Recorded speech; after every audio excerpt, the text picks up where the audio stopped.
At ang sinasabi ko guys is, kung bibili kayo guys, is 3 piraso na yung matatanggap ninyo at sa murang halaga na 100 plus pesos only guys. 3 piraso na, kaya hindi lugi guys. At guys, kung going lang naman ang pag-uusapan na at pang matagalan dyan, i-apply dyan sa lips nyo at pang paganda ng lips nyo, lalo na kung dry yung lips nyo or nagbibitak-bitak, dito na kayo guys sa Magic Pink Lip and Cheeks Serum. Talagang maganda siya guys, i-apply sa ating lips, lalo na kung dry yung lips natin or nagbibitak-bitak.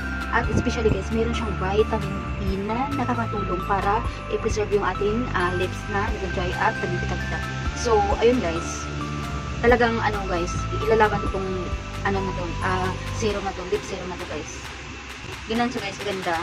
I-apply natin, ayan. Konti lang ilagay natin guys. Talagang makikita mo yung kagandahan niya kung i-apply mo siya. So, ganyan siya guys, kaganda. Kaya kung gusto nyo, nasa yellow basket.